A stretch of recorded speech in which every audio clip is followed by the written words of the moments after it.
E, ho- Opa. E hoje também estou aqui com a Manuela, que vai ser o suporte. Então, se vocês tiverem dúvidas, qualquer coisinha, pode perguntar no chat que a Manu vai auxiliar vocês, tá? Hoje a gente vai falar de algo que tem aparecido cada vez mais nos consultórios. Como ali eu perguntei no chat, a gente falou mais com estudantes, mas que a gente vê também isso aparecendo para psicólogos, que são pacientes que estão dando conta da rotina, mas sem a presença, sem o envolvimento, e muitas vezes sem sentido no que estão vivendo, né?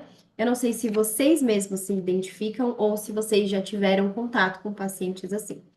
Mas hoje a gente vai entender como o flow, né, que é o tema do evento de hoje, ele pode ser compreendido no funcionamento psicológico, não como algo idealizado ou uma positividade, mas como um processo de engajamento, de presença e construção de sentido.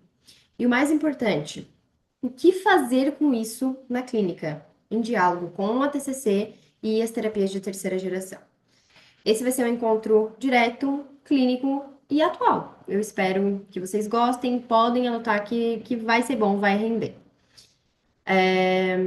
Enfim, antes de mais nada, eu estava explicando ali também sobre certificados e tudo mais. Para quem tiver realmente interesse na pós-graduação em terapias de terceira geração, TCC de terceira geração, no finalzinho a gente vai dar alguns spoilers e algumas surpresinhas também para quem está participando do evento de hoje e que tem interesse em saber mais sobre a pós-graduação aqui da Viver de TCC e terceira geração. Então, guarda esse spoiler para quem quiser realmente fica até o final para saber dessas informações. Vou pedir para Manu deixar ali no chat o link do grupo de interessados para que vocês entrem no grupo, quem realmente tiver interesse, quer saber mais sobre grade curricular, horário de turma, quando começa, enfim, lá a gente pode passar todas essas informações e sanar as dúvidas de vocês, tá? Antes de mais nada, também gostaria de trazer a informação sobre o certificado, né, que eu já estava falando anteriormente. É um evento totalmente gratuito, mas se você precisa do certificado, se você deseja solicitar o certificado, como que pode ser usado como horas complementares, a gente pede uma taxa simbólica de R$ 35 e você consegue solicitar o certificado, depois é enviado para você, depois de um prazo de uma semana, é enviado um e-mail com o link de pagamento. Então, se você participou do evento, está participando do evento de hoje, pelo menos 75%, você tem direito à emissão desse certificado. Será enviado um link, um e-mail com o link de pagamento. Você efetua o pagamento e após 20 dias úteis, você recebe o certificado pelo e-mail fornecido na inscrição, né? Então, antes de chamar a nossa professora, eu quero que vocês sintam um pouquinho de como é estudar aqui na Viver Mais, porque hoje vocês vão ver exatamente isso. Aqui a gente não acredita na TCC de terceira geração só por slide. A gente fala de caso, de prática, de dúvida real, de insegurança clínica, porque é isso que aparece no consultório, né? Ou é isso que vai aparecer no consultório para os estudantes aqui. Então, aqui na Viver, os nossos alunos, eles contam com supervisão clínica, com supervisão de casos reais desde o início do curso. Aqui a Viver prioriza muito a prática clínica. E você começa a atender com acompanhamento sem estar sozinho, né? Com um suporte. Então, para que vocês entendam melhor um pouquinho como tudo isso funciona, como funciona essa sistemática aqui, eu vou pedir para a Manu compartilhar um vídeo curtinho que apresenta a Viver Mais e como a gente trabalha, como é a forma como a gente leva e introduz e dá o suporte para os nossos alunos. Manu, pode compartilhar o videozinho aqui? Enquanto isso, eu vou ver se temos algumas dúvidas aqui no chat. A princípio, não. Perfeito. Segue o vídeo. Você não escolheu a psicologia por acaso.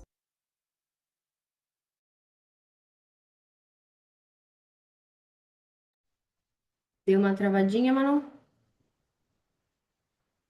Escolheu porque se importa com a gente. Mas em algum momento bate a dúvida: será que eu estou preparado? A Viver Mais Psicologia nasceu em 2013 exatamente por isso, para apoiar psicólogos na formação, na prática e na confiança clínica. Em 2014 começamos nossa primeira formação e pós-graduação. Em 2018 crescemos. Em 2020 seguimos presentes mesmo à distância, com aulas online, ao vivo e com vínculo real. Aqui você não assiste aula passivamente. Você participa, pergunta, troca, constrói junto. Desde o primeiro dia, a prática faz parte do processo. Supervisões, grupos de estudos, casos reais. Além dos cursos, a Viver também é clínica. É prática acompanhada. É cuidado com responsabilidade. Aqui, teoria vira atendimento real, com ética e supervisão.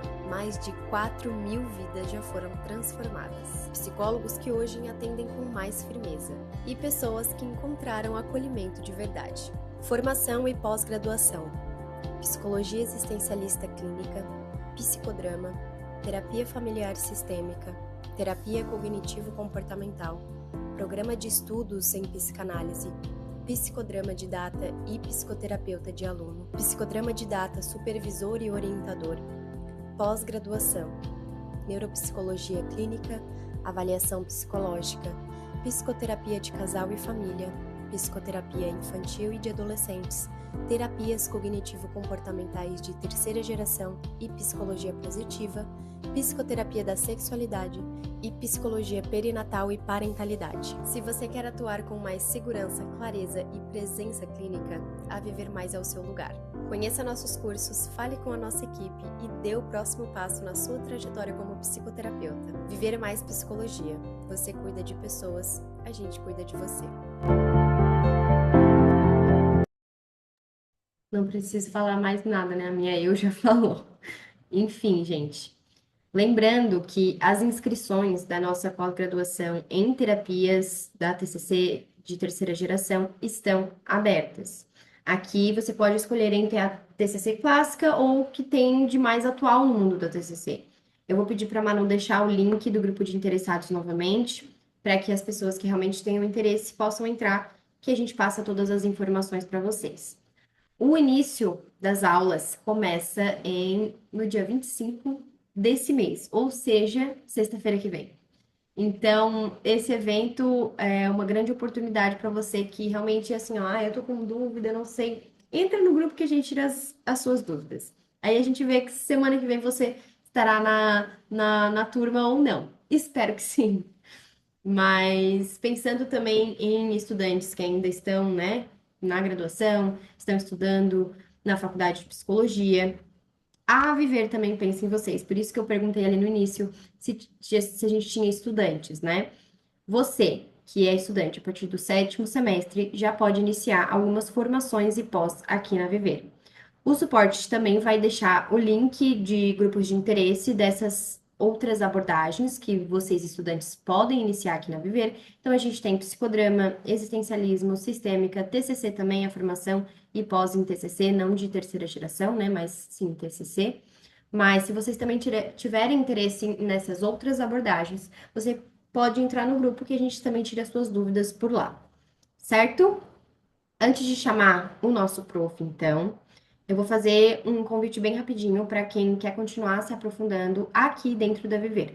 Dependendo do momento que você está hoje, a gente tem um caminho para te oferecer. Então, aqui na Viver, a gente tem os grupos de estudos com várias abordagens. Então, para você que, não, eu sou da TCC, mas eu gosto de outras, a gente tem várias outras abordagens, como psicodrama, sistêmica, psicanálise, casal e família, infantil e adolescente, neuropsicologia, avaliação psicológica, existencialismo, enfim, é uma gama de abordagens que você pode estudar nesses encontros de grupos de estudos. Eles acontecem mensalmente, tem, né, pessoas que já são formadas, temos estudantes, temos pessoas que só gostam de estudar e estão ali. Então, são encontros bem bacanas, são gratuitos, online, que você pode também ter essa troca de conexão.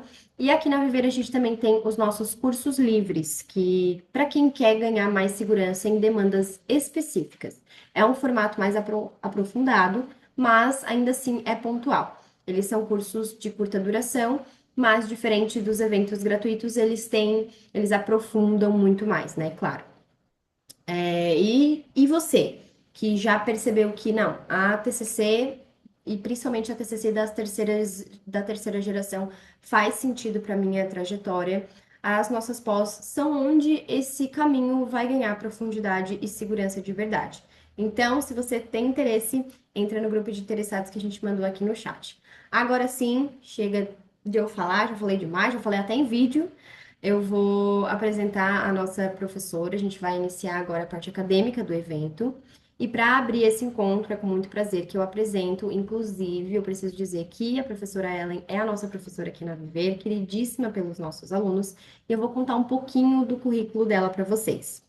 Ela é psicóloga formada pela Unisul, mestre e doutora pelo programa de pós-graduação em psicologia na UFSC, especialista em psicologia Opa! Travou ou não? Não travou, Manu? Não? Ah, tá, desculpa. Parecia que eu travei aqui. Enfim, continuando. Especialista em psicologia organizacional e do trabalho pela Universidade Regional de Blumenau. Atualmente, a prof é membro do Laboratório de Psicologia Positiva das Organizações e no Trabalho. Atua como docente e orientadora de trabalhos de conclusão de curso em cursos de graduação e pós-graduação e atua também como líder de projetos na Escola Digital Senai. Possui experiência na área de psicologia organizacional e do trabalho, com interesse nos temas psicologia e trabalho, gestão de pessoas, qualidades psicológicas positivas no trabalho e na educação, orientação profissional, aconselhamento e desenvolvimento de carreira, trabalho e carreira docente e processo de ensino e aprendizagem. É um currículo vasto, né? Muito bacana. Prof, fica à vontade. Esse espaço é seu. A gente pode iniciar a aula agora. Boa tarde, gente, tudo bom? Obrigada, Júlia. Como é que vocês estão? Tô vendo que a gente está com a sala cheia hoje, coisa boa. E aí, Júlia, eu vi você fazendo a introdução do nosso encontro de hoje. Como é que tá essa turma de hoje? O pessoal está interagindo ou está um pouco mais na Olha, fase de reconhecimento de território? então, algumas pessoas me responderam no chat, sim. Tá, legal. Tá bacana, é um pessoal bacana. Então, eu sei que para muitos de vocês, né, essa é a primeira oportunidade de conhecer a Viver Mais Psicologia, de me conhecer, conhecer toda a equipe da Viver, de entrar em contato, né, com algumas temáticas da TCC de terceira onda, mais especificamente pelo construto pela psicologia positiva, né, que é um construto que vem dessa abordagem e que se comunica com as TCCs de terceira onda.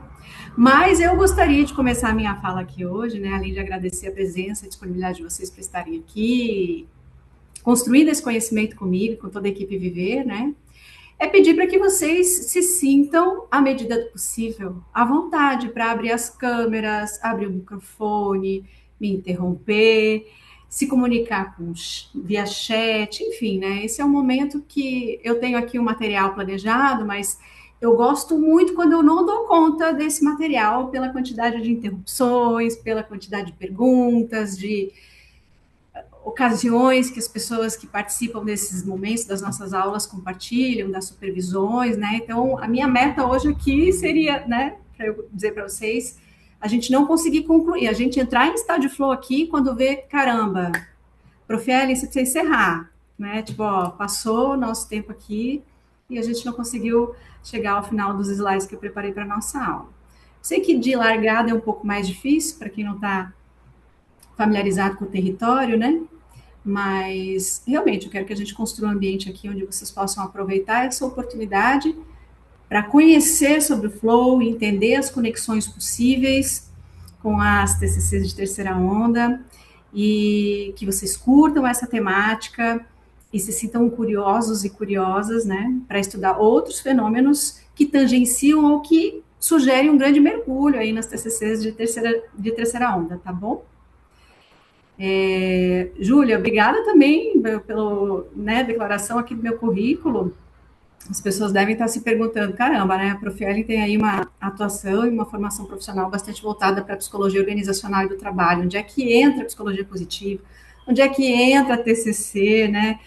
E aí, pessoal, o que eu posso dizer para vocês, até para a gente não ocupar muito tempo com o meu histórico e mais com a proposta do curso, né, para qual vocês vieram e estão aqui com a gente hoje, é que para que eu possa olhar para fenômenos de trabalho, para fenômenos organizacionais, para as pessoas neste contexto de vida, que é o seu trabalho, né, eu visto alguns óculos, né, que são assim as abordagens, as perspectivas teóricas que me instrumentalizam com conhecimento, com metodologia, com intervenção, para que eu consiga entender os fenômenos que acontecem, para que eu consiga compreender como as pessoas se comportam dentro desse contexto, como se dá as relações, como elas adoecem, como elas se sentem felizes, satisfeitas e realizadas, como elas se engajam, né? E aí, a minha base é a análise do comportamento. A análise do comportamento é base de TCC, de psicologia positiva, e aí não tem como a gente não beber nas cognitivas comportamentais. E a psicologia positiva, né, de segunda geração, digamos assim, né, a psicologia positiva contemporânea, se comunica demais com uma TCC de terceira onda. Eu até não sei exatamente dizer para vocês aqui qual a grande diferença dela, para ela não estar classificada, né, como uma abordagem de terceira onda, né? Claro que não como uma cognitivo-comportamental, mas como uma abordagem de terceira geração já, tendo em vista a conexão que ela tem com as TCCs de terceira onda e toda a temática que ela busca trabalhar, nos instrumentalizar enquanto psicólogos, psicólogas, tá? Então, é essa a minha história, né? Com a abordagem que a gente costuma chamar de mais clínica, né? Uma abordagem clínica. Ela não é só clínica, ela nos ajuda a olhar para os fenômenos aonde as pessoas interagem, onde as pessoas estão. Então, quando eu for falar de flow aqui, vocês vão me ouvir falar de contexto de vida, que envolve uma intervenção em contexto clínico, que envolve uma intervenção em contexto educacional, que envolve uma intervenção em contexto organizacional de trabalho, que envolve uma intervenção em contexto, né, de prática da psicologia esportiva, jurídica, hospitalar, né? Que tem a ver com isso aqui, ó, né? A metáfora do óculos aí que a gente veste para olhar para as circunstâncias em que as pessoas demandam um auxílio, um apoio, um acolhimento, né? O desenvolvimento de algum recurso para lidar com as circunstâncias da vida. Tá bom? Nós estamos aqui em 29 pessoas. Gente, vocês estão à vontade? Deixa eu ver quem está com a câmera. Não tem ninguém com a câmera ligada, além de eu, e Manu e Júlia. É sério isso? Podiam só ligar a câmera só para me dar um oi, pro, e aí?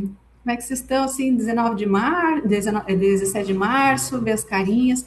Talvez alguns de vocês estejam trabalhando ainda. A Isolina é nossa aluna, Isolina, dá um oizinho para mim. Tem mais aluno aqui? Oi, Coisa boa. prof, vim matar saudade. Boa Ai, coisa tarde. boa. Perfeito, Isolina, que bom que você está aqui, bem-vinda. A gente não teve ainda a oportunidade de falar sobre flow lá, né? Vamos falar hoje aqui. Legal. Bom, não vou forçar a barra. Vocês vão abrindo a câmera ou o microfone, se comunicando comigo aí pelo chat, à medida que vocês se sentirem à vontade para isso, tá? Deixa eu compartilhar minha tela, que eu preparei um material aqui para... Olha, a Cláudia abriu a câmera. Oi, Cláudia, tudo bom? Coisa boa. Eu adoro quando vocês abrem a câmera, gente. Gosto de ver as carinhas. Eu sei que para algumas pessoas, né, já foi me dito isso em aula, que às vezes, Evelyn, quando a gente abre a câmera, né, alguns alunos me contaram, numa das pós que eu ministro aula aqui, que às vezes distrai a gente do conteúdo que a gente está vendo, né, ver as pessoas se mexendo, se movendo na telinha aqui, às vezes pode levar a gente a se distrair em relação ao que está sendo abordado. Então, eu aprendi também a respeitar quem não se sente à vontade para isso. Mas, quem curte, abre a câmera e vem com nós, tá? Vocês já estão vendo a minha telinha aí, o material que eu preparei para vocês? Que eu não consigo ver a minha tela. Tem um jeitinho, né, Julia, que eu consigo ver a minha tela? Como é que quando eu consigo ver? Sim, eu não sei como eu vou conseguir te explicar isso, porque eu não tô vendo a tela, né? Mas e agora? Ficam os quadradinhos nas laterais, era para tu conseguir. A gente tá vendo. Tá A bom. gente tá vendo. Se vocês estão vendo, é a conta então. Eu vou eventualmente estar olhando para o lado, que é onde está o meu slide aqui, tá, gente? Para eu poder ver vocês. Bom, então vamos lá, né? Flow, por que estar inteiro importa mais que estar bem, né?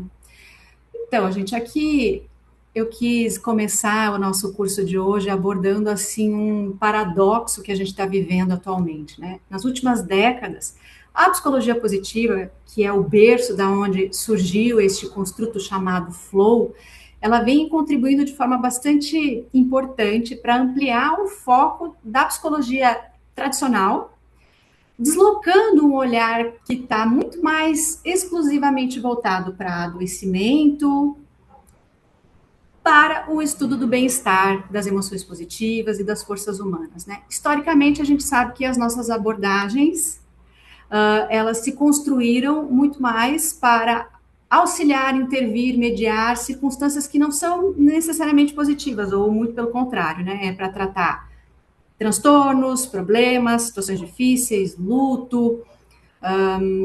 E o que acontece? A psicologia positiva veio para tentar trazer um equilíbrio maior nessa balança em relação a essa perspectiva. Temos uma vasta gama de recursos, de metodologias, de intervenções para ajudar a melhorar essas circunstâncias, que eu vou dizer assim que estão muito voltados para adoecimento, né? E temos muito pouco ainda desenvolvido em relação ao que há de positivo, de virtuoso, de satisfatório que envolve o ser humano, né? E o que a gente entende na perspectiva da psicologia positiva é que há muito no bem, no virtuoso, no positivo, para contribuir para aquilo que não está tão bem, né? E aí, então, a gente vem olhar para as emoções positivas, para as forças humanas, para desenvolver isso no ser humano, para ajudá-lo a lidar, desenvolver recursos mesmo para ajudá-lo a lidar com as coisas que não estão tão boas, né? Então, ao contrário do que muita gente pensa, a ideia não é a gente ser poliano, né? Quando a gente aborda, a gente faz uso dessa perspectiva e de só olhar para as coisas boas, né? Essa é a primeira coisa que eu gostaria de desmistificar hoje. E isso acontece tanto na psicologia positiva quanto nas TCCs de terceira onda. A ideia aqui não é só a gente olhar para o que está bom e negligenciar, esquecer o adoecimento, o luto que não está bom, as dificuldades, os problemas. Muito pelo contrário, a gente está buscando aqui um equilíbrio. Né? A gente não negligencia o que está ruim. Não é a gente pegar um sujeito em uma condição de distimia, de transtorno depressivo. Vamos lá! Olha aí! Vamos levantar dessa cama, alto astral lá em cima. Não é assim que a gente faz a intervenção. Né? Porque isso seria muito leviano, muito superficial. E esse é o grande paradoxo, né?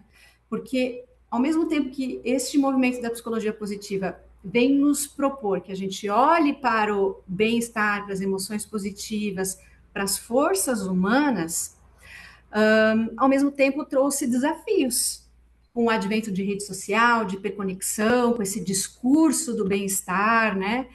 Porque alguns conceitos complexos, como bem-estar, passaram a ser difundidos de forma simplificada ou muito normativo, como se o objetivo da vida fosse estar bem o tempo todo.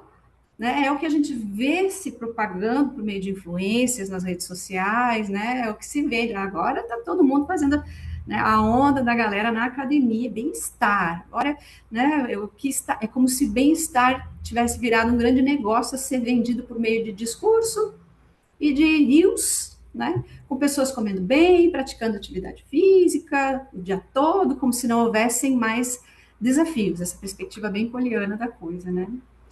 E na prática, na vida mesmo, a real aqui não tá, o que não é instagramável, é cada vez mais comum a gente encontrar pessoas que falam para nós que estão funcionando, que estão produzindo, mas que na verdade estão se sentindo relativamente bem, ao mesmo tempo que sentem um vazio existencial, uma desconexão com o que fazem, uma falta de sentido nas coisas, uma dificuldade de ter perspectiva de futuro. Não sei se vocês têm encontrado isso, mas boa parte disso está refletindo nas demandas clínicas. As pessoas estão procurando a nossa ajuda, o nosso acolhimento, a nossa intervenção, porque eu como bem, eu pratico atividade física, eu até gosto do meu trabalho, eu ganho relativamente bem, mas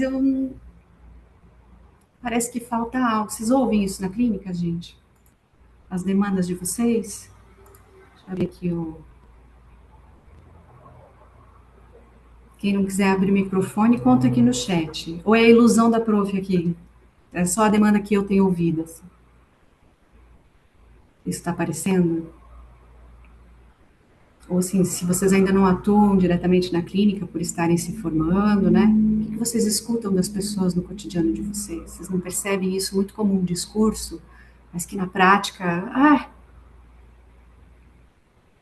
reagem, gente, pelo menos, ó, o joinha, para cima, para baixo, o coração. Que...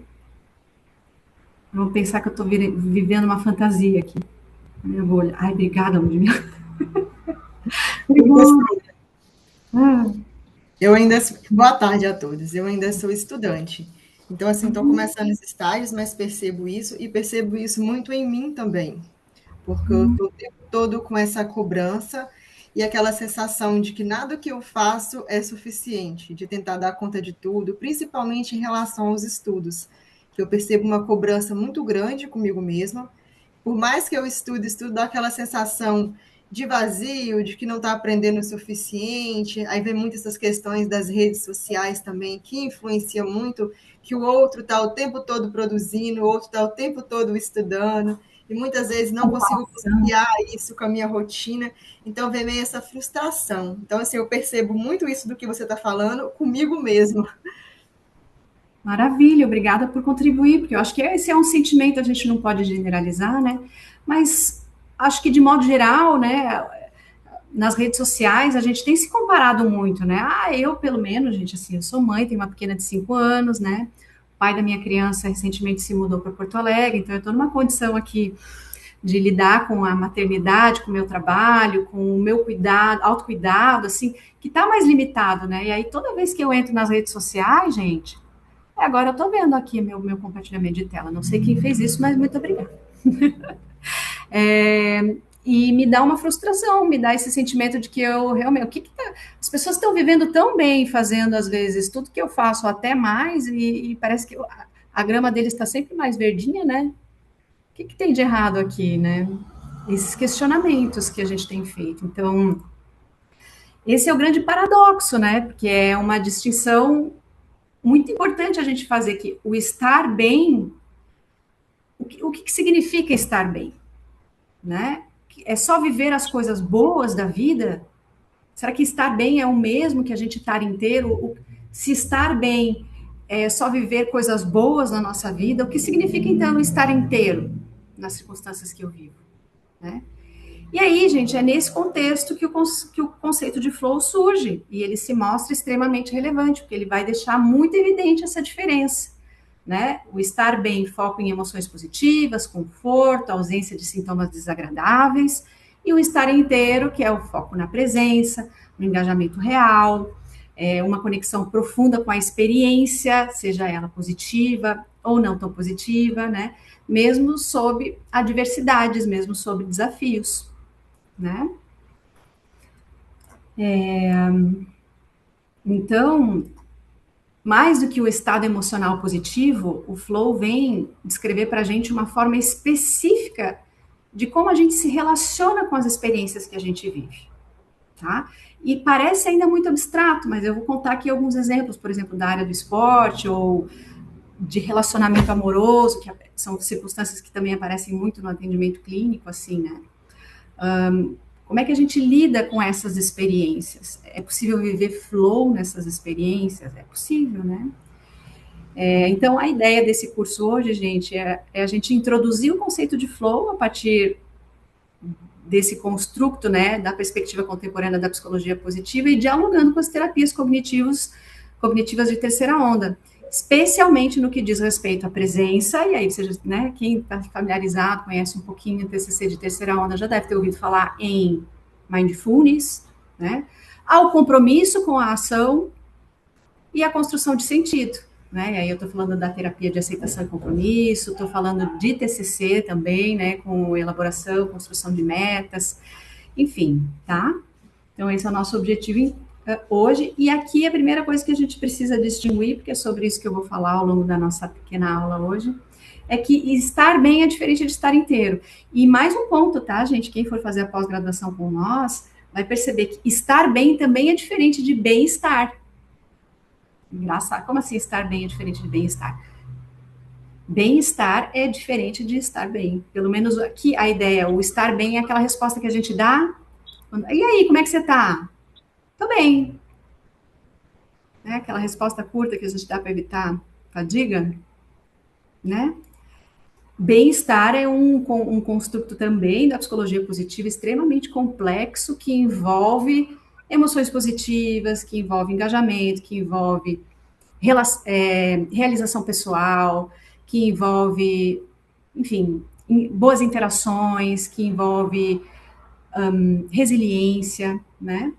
Envolve uma perspectiva diferente das circunstâncias que a gente vive, tá bom? Então, vamos destrinchar isso melhor. Então, ai, gente, eu adoro essa foto do Mihaly Csikszentmihalyi. Nome difícil, né? Meu Deus do céu. Então, este sujeito fofinho aqui é o nosso pioneiro nos estudos do que a gente chama de experiência ótima ou de flow, tá? Mas vamos lá. Então, o conceito de flow, gente, ele não surgiu de uma busca abstrata pela felicidade ou pelo bem-estar, né? Mas sim de uma curiosidade científica deste senhor fofíssimo da fotografia, né? Sobre momentos que as pessoas parecem estar profundamente vivas e envolvidas com as coisas que fazem. Vocês já viveram alguma circunstância assim que vocês se sentiram profundamente engajado com aquilo, assim, a ponto de perder noção de tempo? Se a resposta é sim, vocês já viveram o estado de flow, né? E aí o que acontece?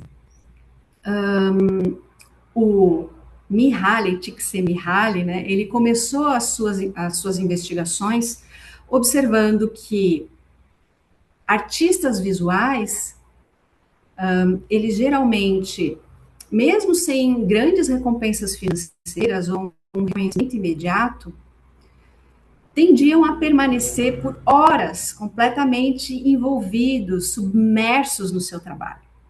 O Csikszentmihalyi, ele é parceiro do Martin Seligman, era, né, porque infelizmente esse professor ele faleceu em 2021, ali no segundo ano de pandemia, né? Mas ele é um dos grandes precursores do estudo sobre criatividade também, tá? E por isso ele estava lá observando artistas visuais. Então, nos estudos dele sobre criatividade, ele percebeu aí um comportamento diferente, né?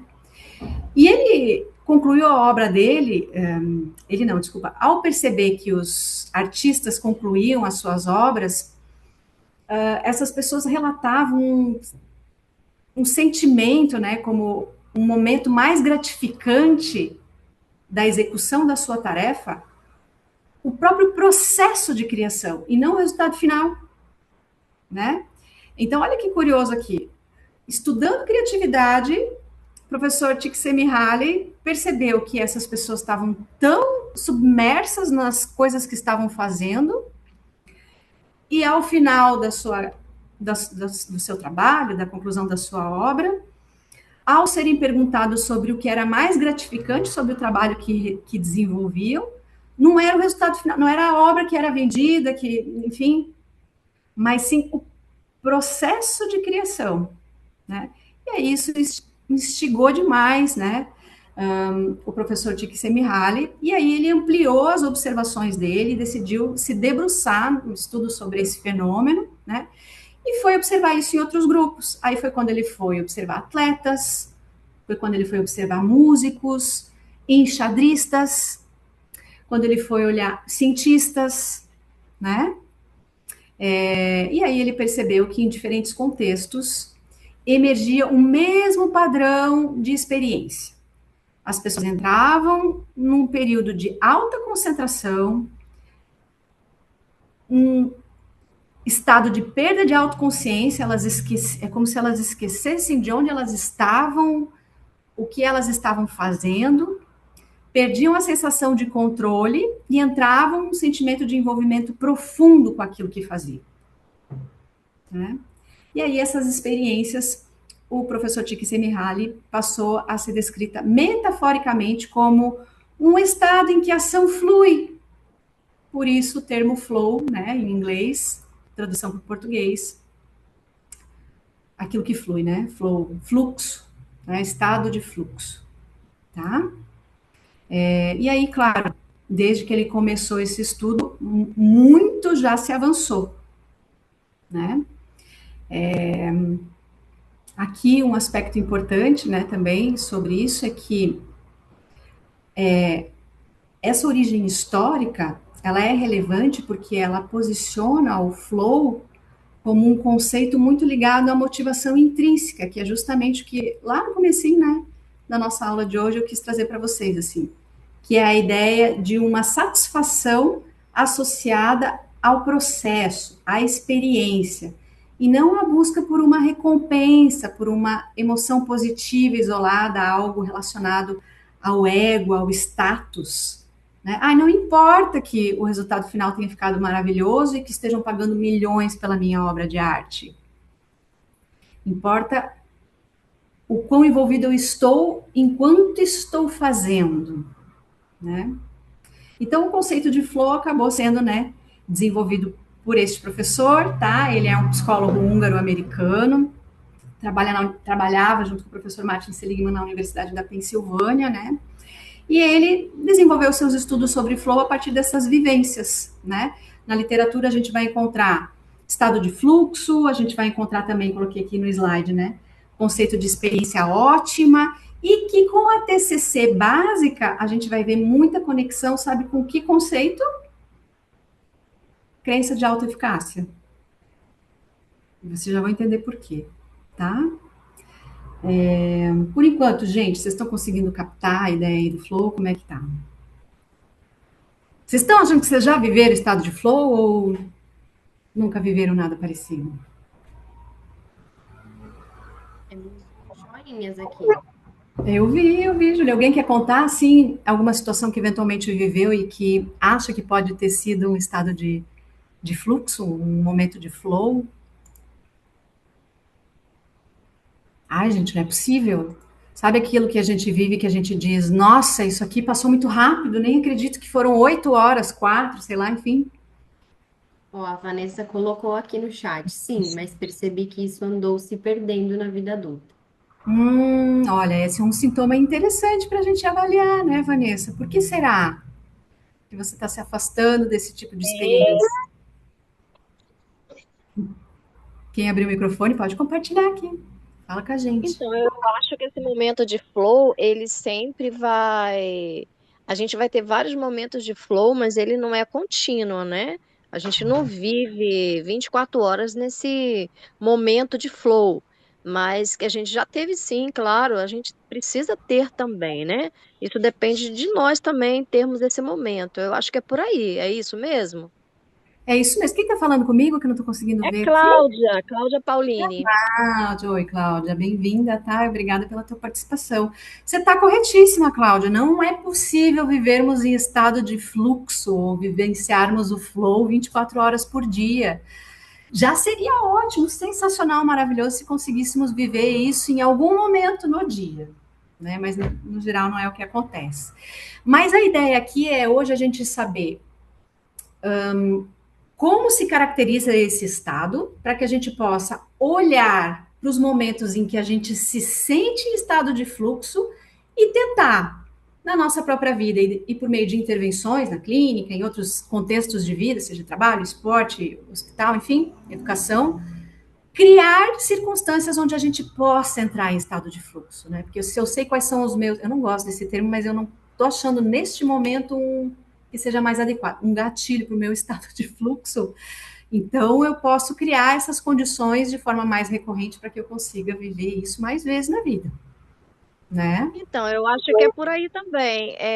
Porque, por exemplo, eu moro no litoral e todos os dias de manhã eu levanto e olho a praia. Ah, hoje tá mais verdinha, hoje tá mais azul, hoje a água tá suja, mas eu sempre que posso, eu tiro um momento de ficar ali na praia, de ouvir as ondas, de ver a profundeza, né, a grandeza daquele mar. E eu sinto esses momentos assim, em que eu me descarrego ali, sabe? Eu vivo ali aquele momento, me desligo das outras coisas. Então eu acho que vai mais da gente ter, de escolher, né, esse momento da gente deixar esse fluir, né? Se desligar das outras coisas. Eu E acho que é se muito por aí. conectar com o que a gente está sentindo e vivendo ali. Perfeito, Cláudio. O mar, essa vivência com o mar, ele é assim uma condição que favorece muito o meu estado de fluxo também. Eu moro em Florianópolis, né, gente? A gente sabe que a gente tem pessoal aqui do Brasil inteiro, às vezes até de fora do Brasil, né? E o mar também me causa, me proporciona, não me causa, assim, me proporciona esse sentimento, esse estado de fluxo, né?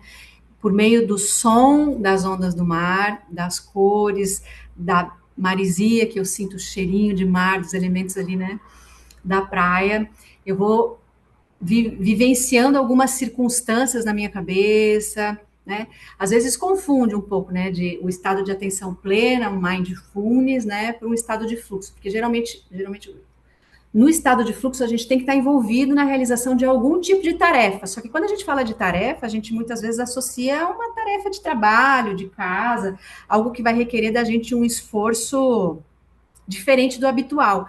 Mas essa tarefa pode ser o agora eu vou reservar um momento para me autocentrar, para olhar para o que eu estou sentindo, para me conectar comigo. E essas coisas também são tarefas, né? Aqui pensando na literatura, tá, gente? Também são coisas a serem feitas que podem ser grandes desafios. Se é uma pessoa extremamente desconectada com o que sente, você pedir para o seu paciente, para o seu cliente, para que ele faça essa conexão, encontre momentos onde isso seja possível, crie intervenções para que isso aconteça, até que ele de fato consiga, a gente pode ter um grande caminhar aí na intervenção clínica, né? Então, eu vi que a Thelma respondeu aqui que ela sentia esse estado de fluxo quando pintava.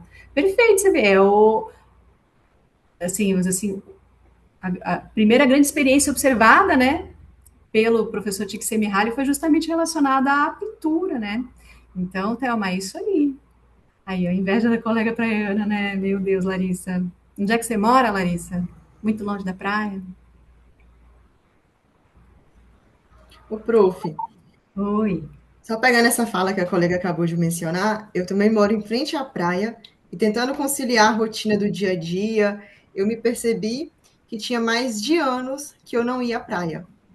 Aí, como eu coloquei como meta esse ano para poder realizar algumas leituras, né, de uns livros, aí eu li um livro que chama As Coisas que Você Só Vê Quando Desacelera.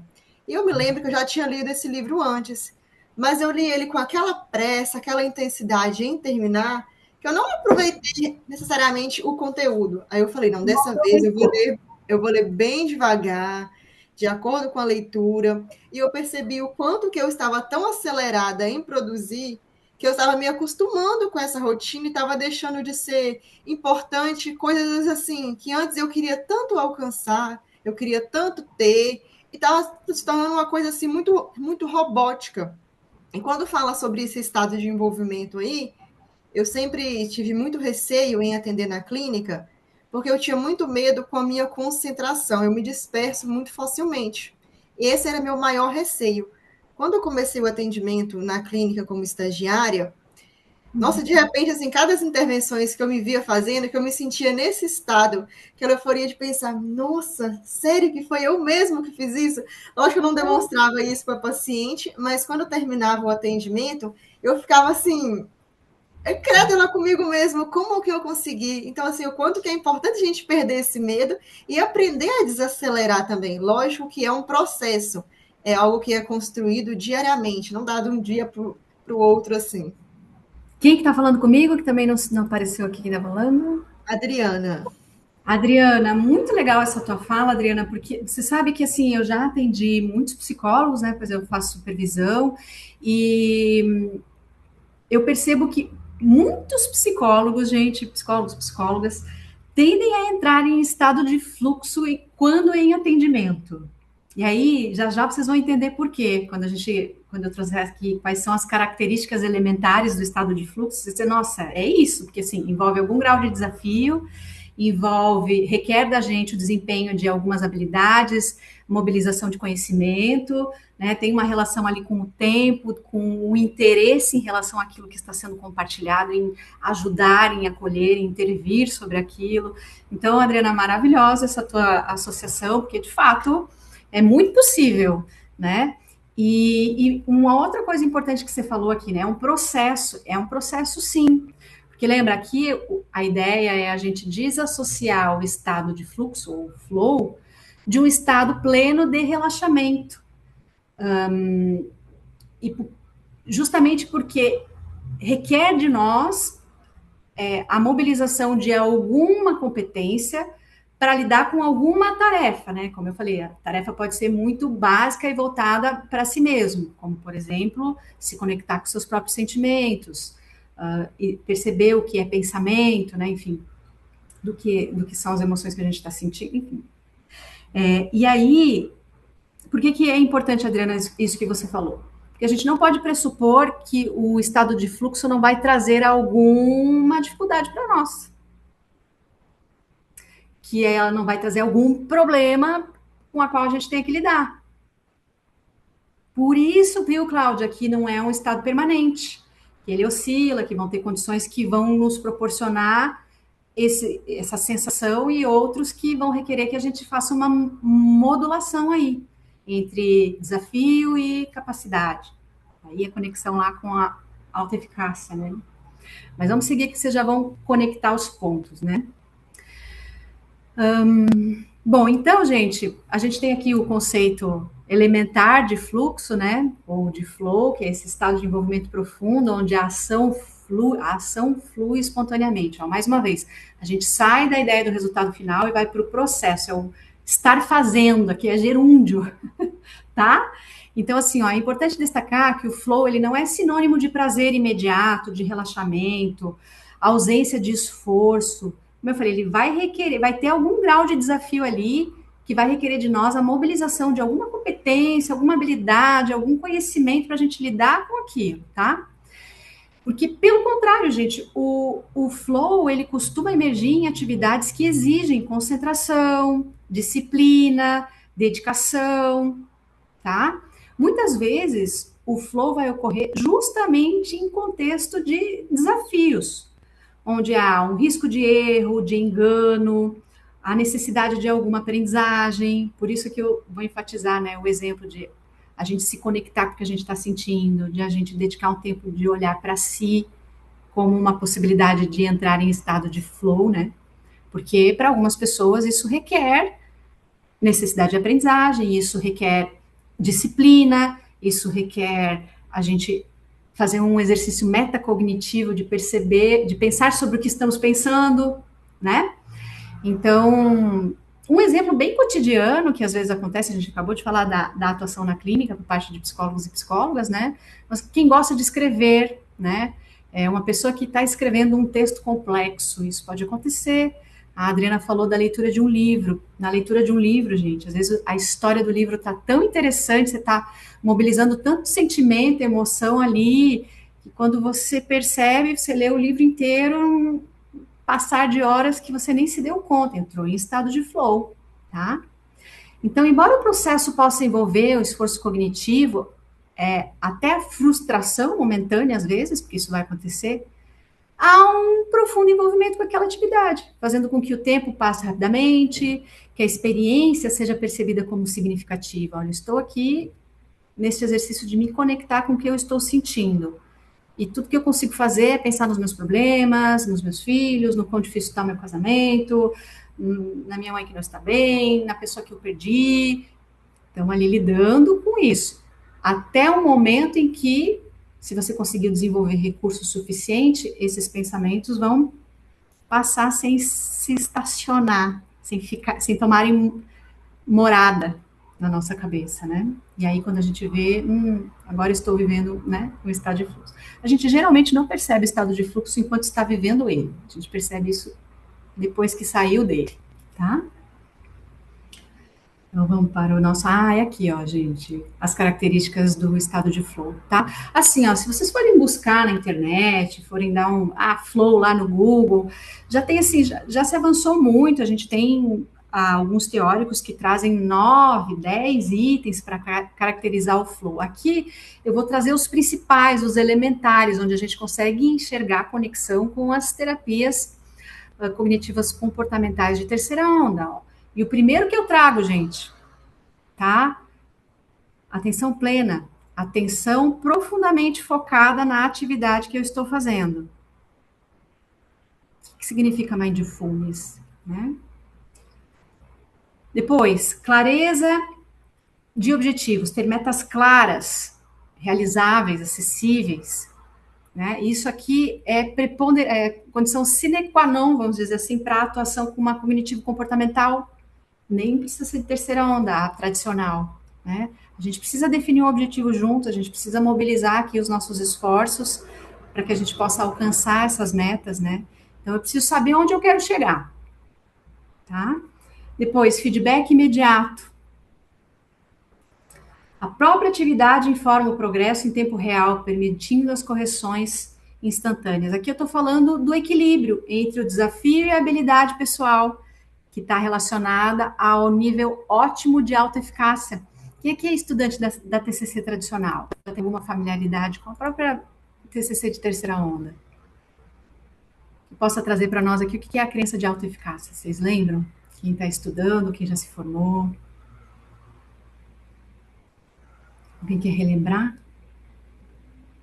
Não, eu vou relembrar vocês, gente. Quando a gente está falando da crença de autoeficácia, que é um construto que foi elaborado pelo Bandura, a gente está falando do quanto nós acreditamos que temos competência, recursos suficientes para lidar com uma determinada tarefa, atividade, alcançar um determinado objetivo.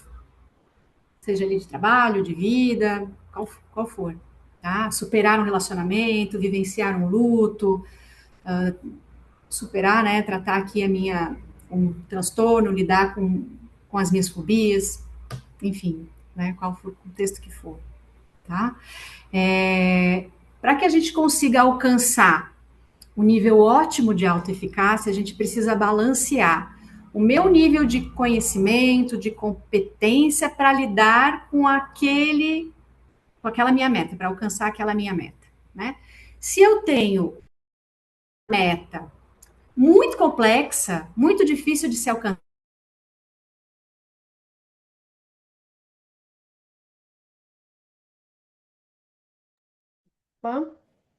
Prof, caiu. tenho a tendência de não engajar. Tá, consigo fazer isso. Então, você não tem adesão para a realização daquela meta. Então, consequentemente, a sua crença de autoeficácia fica baixa. Tem jeito, eu não tenho competência para chegar nessa meta. No inverso, acontece também uma desmotivação. Quando eu tenho muita competência e uma meta muito... eu estou muito preparada para fazer isso aqui eu faço de olho fechado. É tão mumu na chupeta que você nem se sente motivado para empreender energia para alcançar aquela meta. Então, o Bandura fala de um nível ótimo de autoeficácia. Veja que o Csikszentmihalyi fala também de uma experiência ótima para estado de flow, até o uso do termo, né? A gente está falando o quê? Eu preciso balancear a complexidade do meu desafio com o tipo de recurso que eu tenho no contexto em que isso está sendo exigido de mim, né? Se isso não acontece, né? Se eu não consigo alcançar esse nível de experiência ótima, ou balizar, né, o nível de desafio com o tipo de recurso que eu tenho hoje, eu preciso ou buscar desenvolver mais recursos, ou buscar metas que sejam mais possíveis de ter a minha adesão. E aí a coisa flui, né? Dá até para a gente usar a palavra aqui no sentido bem senso popular da coisa, no sentido comum do termo, porque é exatamente isso que acontece, né? E aí é onde vem também o feedback imediato, tá? E aí a gente entra nesse estado de controle sem esforço, aquela sensação de que eu estou dominando as circunstâncias sem gastar muita minha energia. Tipo, eu estou lidando com isso, eu estou voando aqui, velocidade cruzeiro, eu estou caminhando, a coisa está fluindo, eu estou resolvendo. Eventualmente tem um tropeço, uma dificuldade, ok, vamos lá, se organiza, vai, né? É esse sentimento, tá? E aí eu trouxe aqui num outro slide, já pulamos aqui, outros 2 elementos, né, que caracterizam esse estado psicológico, que é a redução de autocrítica e da autoconsciência, né? Que é essa voz interna que julga, que avalia, monitora o desempenho, ela some. Por isso que eu falei que a gente não se dá conta que está vivendo flow quando estamos vivendo o flow, porque isso some, a gente está tão autoconcentrado no que a gente está fazendo, que essa vozinha de julgamento, você tá fazendo bem, não, você não está fazendo bem, as pessoas estão achando estranho o jeito que eu estou dando aula aqui hoje, será que elas estão gostando da minha aula? Não existe esse questionamento quando eu estou em estado de fluxo. Será que eu estou lidando bem com essa circunstância aqui? Não existe esse julgamento. Ó, a terapia de aceitação e compromisso aqui, que é uma das cognitivos comportamentais de terceira onda, né? E a distorção do tempo, que foi uma das primeiras coisas que a gente falou como característica do estado de flow. Eu perco completamente a percepção cronológica, né? Eu não tenho ideia de quanto tempo estou aqui vivendo essa circunstância que estou vivendo, né? Então, muito tempo pode parecer minutos, segundos, a depender do que for vivido, né? E a experiência per se parece expandida. Nossa, eu vivi um negócio extraordinário aqui, e quando eu vou olhar para o relógio, se passou 2 minutos só, ou o inverso. Estou aqui, né? Vivi 5 minutos da minha vida lendo este livro. Não, na verdade, eu passei a tarde inteira imergida aqui nesse rolê que foi a história desse romance, desse livro, tentando entender, vivenciando o que esse livro está me proporcionando, né? Então, no estado de fluxo, a gente está falando dessa fusão, ação-consciência. Não há separação entre quem está fazendo e o que está acontecendo. É uma coisa muito doida, não é? Pensar nisso. É meio como se, literalmente, a gente fizesse parte do contexto que a gente está vivendo, né? E aí, aqui, acho que a gente consegue distinguir bem o que é o estado de fluxo e o que é um estado de relaxamento, né? Porque aí a gente percebe que, para que eu consiga entrar em estado de fluxo, requer que eu mobilize alguma coisa, né? Não dá para estar em estado de fluxo dormindo, por exemplo, tá? E aí, gente, eu trouxe aqui um modelo, né, um framework. Tem 2 modelos, na verdade. Esse que eu estou apresentando para vocês foi desenhado pelo próprio professor Csikszentmihalyi, né? Ele é um dos modelos mais conhecidos associados ao conceito de flow.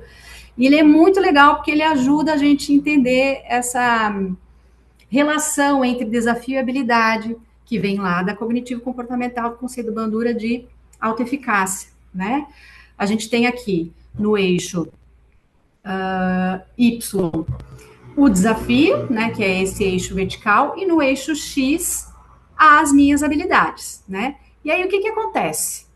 Quando o desafio é alto e a habilidade é baixa, vocês estão conseguindo ver a minha flechinha aí? Então, né? Estão vendo? Quando eu mexo a minha flechinha aqui, não estão, né? Ah, estão vendo, devagarinho, né? Olha só. Meu desafio é alto e a minha habilidade é baixa. Onde é que eu tô?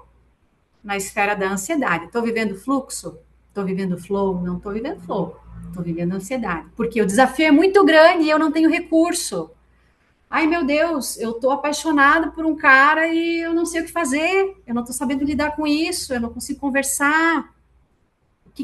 Do que a gente está falando? De uma ansiedade, né? Agora, quando o desafio é baixo, ó, desci aqui no meu eixo Y, tá? E eu tenho muita habilidade. Ai, isso tá muito fácil para mim. Eu vou pro tédio. Gordon é tédio, tá? Então eu não estou em estado de fluxo. Eu tenho esse sentimento de tédio, de não me motivar, de não empreender esforço, de não me colocar a viver aquela meta, aquela circunstância, né? Porque não tem nenhum grau de desafio. Eu tenho todas as habilidades necessárias para lidar com isso, né? Eu nem procuro psicólogo aqui. Geralmente aqui procura, né? Aqui não procura. Às vezes, em circunstâncias de trabalho, se procura, né? Tô muito insatisfeita. Tem casos de casamento também, né? Tá muito tedioso aqui. Tô feliz, parece que falta alguma coisa, né? Agora, quando ambos são baixos, a gente pode até entrar num nível muito sumário, assim, mas eu diria que aqui, vocês vão ver no próximo modelo que eu vou passar para vocês, que a gente entra num estado de apatia, de desmotivação, assim, tipo, ok, no comecinho até... O ideal, né, é quando a gente tem alguma relação entre desafio e habilidade, tá? Então, esse foi o primeiro modelo, para a gente entender, né, a zona de flow, que mostra, né, esse equilíbrio dinâmico. Olha aqui a complexidade desse segundo modelo, segundo framework, né, que a gente consegue ver, ó, o estado de fluxo está aqui, ó a apatia aqui, né, comparando com o anterior, ó, aqui está a apatia, Evoluímos, agora a gente tem aqui 8 estados, né, característicos. E olha que legal que é esse framework, por isso que eu falo, né, às vezes a gente não entende por que a teoria pode ser importante para a nossa intervenção prática, né?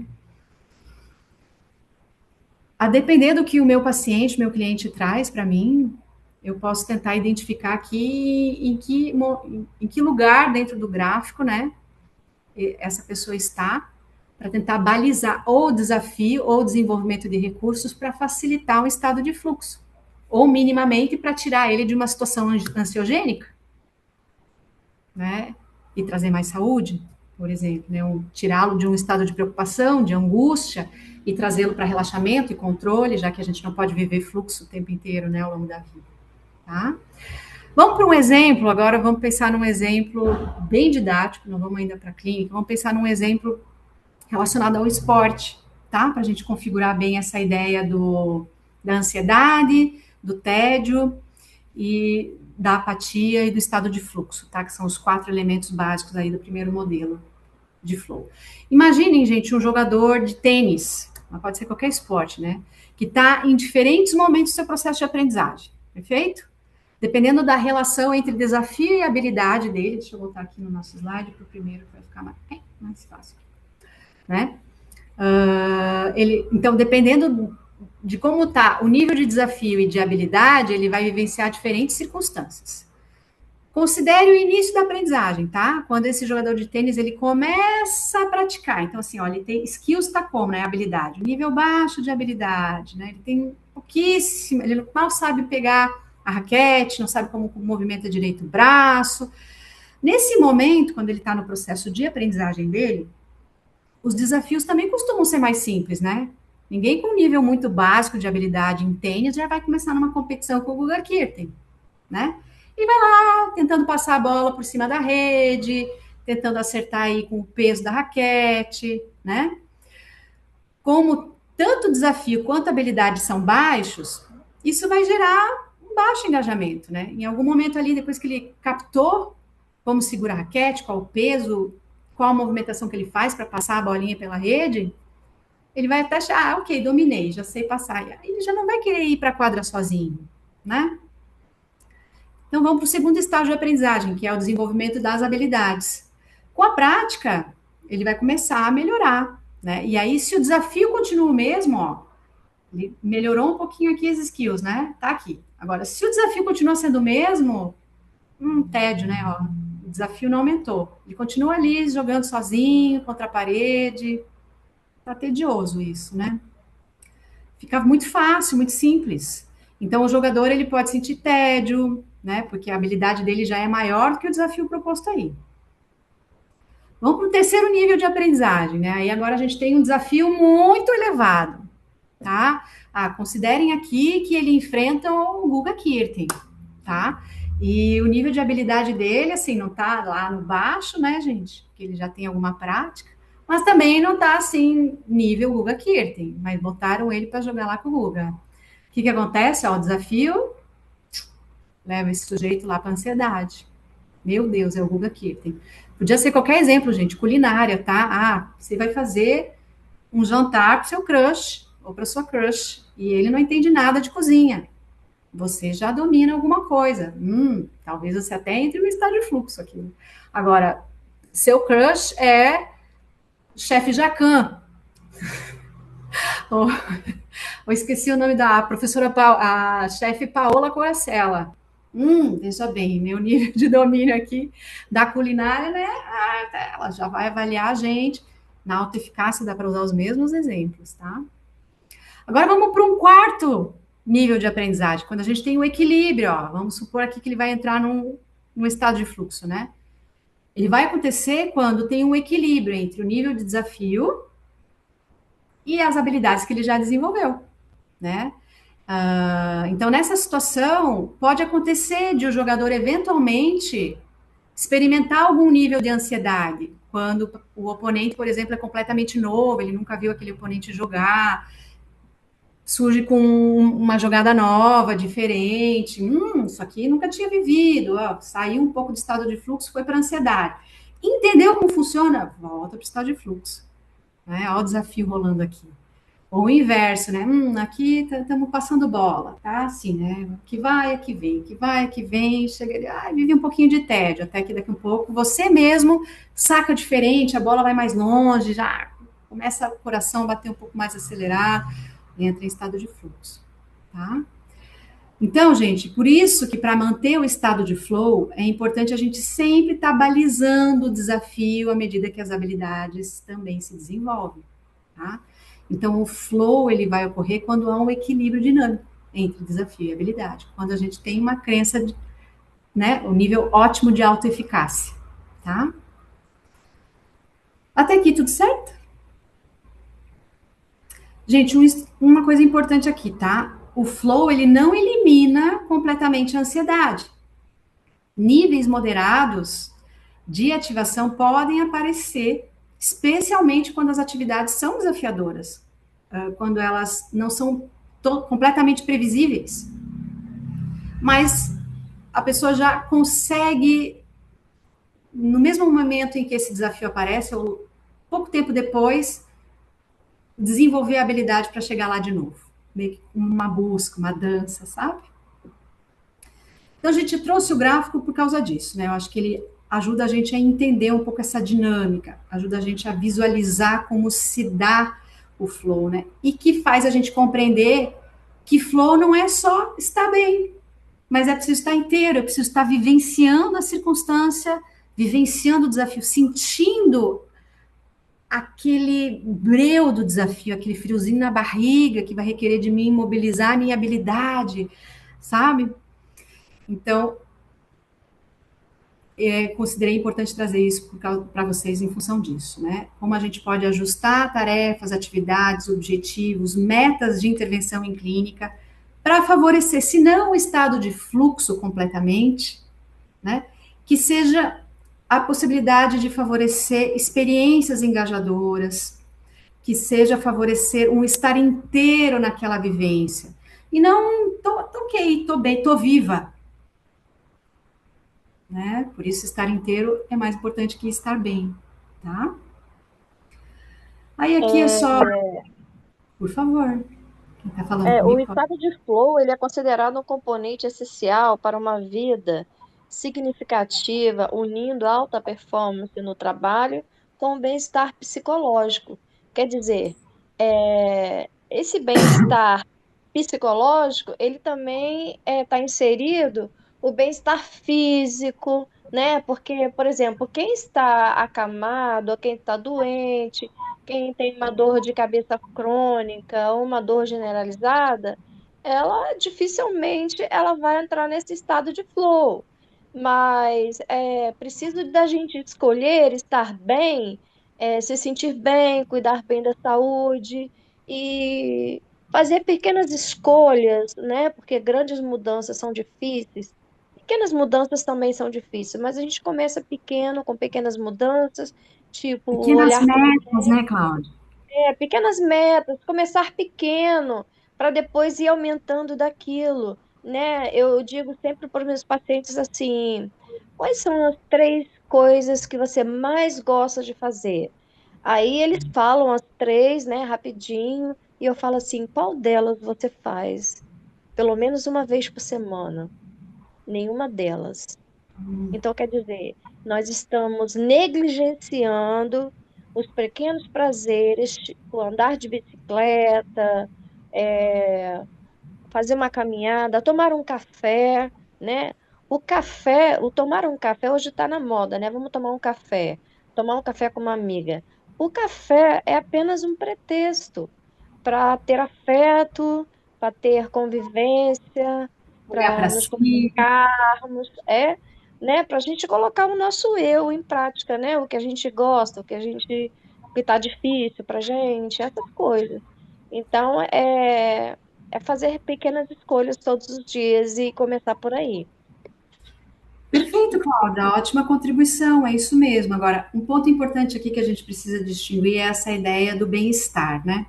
Quando a gente fala da psicologia positiva, e vou trazer a psicologia positiva, gente, porque na minha perspectiva, estudando várias outras abordagens, a psicologia positiva é a que melhor caracteriza o bem-estar subjetivo, tá? a gente tem aqui duas perspectivas filosóficas muito diferentes que fundamentam a construção da ideia de bem-estar psicológico ou bem-estar subjetivo, que é a ideia de hedonismo e eudaimonismo. Talvez você já tenha ouvido falar sobre isso, né? No hedonismo, a gente tem aquela que é o bem-estar psicológico, é aquele tipo de bem-estar associado a um prazer imediato. Que é esse que eu estou dizendo aqui, que a gente precisa não combater. Ele é importante, tá? Precisamos vivenciar o hedonismo também. Mas só vivenciar o hedonismo vai trazer aquela perspectiva paradoxal no meu primeiro slide. Luto. Não, não vou viver esse luto, a vida é boa. Não vou reclamar da minha vida, porque olha, tem lá o aleijado que não tem mão, não tem perna, não tem onde morar, não.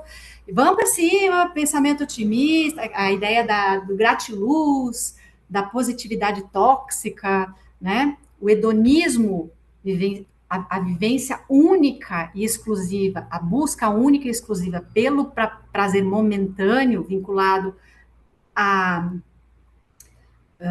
prazeres externos, pode fazer a gente vivenciar este vazio que essa positividade tóxica nos proporciona. Já o eudaimonismo, que vem de uma perspectiva aristotélica de felicidade, ela vai dizer o seguinte, olha, o bem-estar, o sentimento de bem-estar, que é o nosso bem-estar subjetivo, não o psicológico, o subjetivo, ele envolve a gente também viver circunstâncias que não são tão boas em sua plenitude, que é o que a terapia de aceitação e compromisso vai dizer. Olha, eu estou vivendo aqui uma circunstância de luto, de perda, de separação, de sofrimento, de frustração, mas ela é inerente, ela é inerente à vida. Viver essas circunstâncias faz parte de viver também. É aquela ideia de que só existe luz porque há sombra, só existe o bem porque há o mal, né?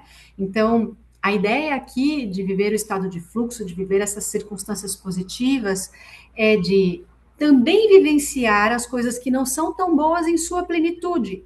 O que significa, preciso viver este luto, eu preciso viver esta dor, eu preciso criar recursos para lidar com ela, eu preciso passar por ela e não fingir que ela não existe. Não, né? Quando me perguntarem como é que eu tô, claro que a gente escolhe bem para quem a gente vai dar esse tipo de resposta, mas não dizer que eu tô bem só para não ter que lidar com o que tem de problema na minha vida, né? Mas dizer, olha, hoje eu não tô tão bem, hoje eu tive um dia difícil, hoje eu tive que lidar com essa circunstância no meu trabalho, tô um pouquinho borocochô, mas faz parte, viver isso também. Também vivi outras coisas boas. Hoje comi uma comidinha gostosa no almoço, tomei um café com uma amiga, né, Cláudia?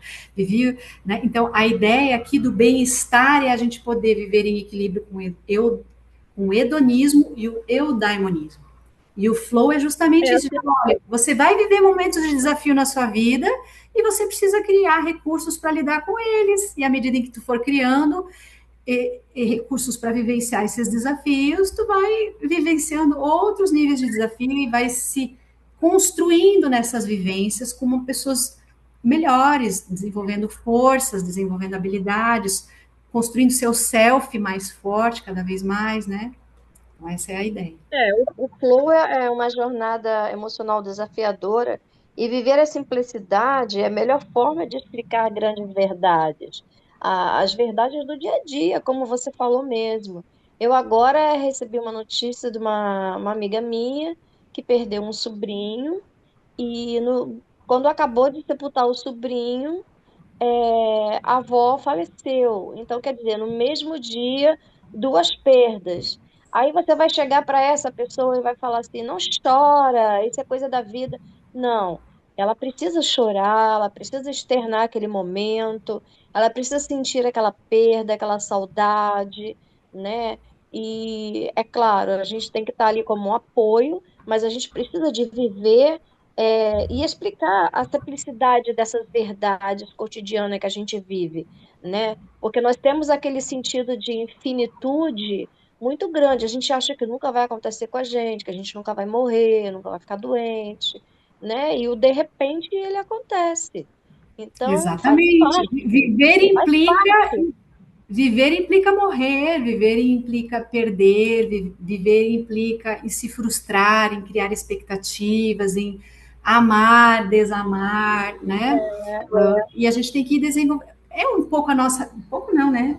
A psicologia surge muito dessa demanda de a gente desenvolver recursos para lidar com essas circunstâncias, né? Claro que cada abordagem vai chamar isso de uma forma, mas é isso mesmo, Cláudia, essa é a pegada. Eu acho Eu que o que o Flow nos ensina é o olhar com essa atenção e escutar com sensibilidade, né? Escutar com sensibilidade.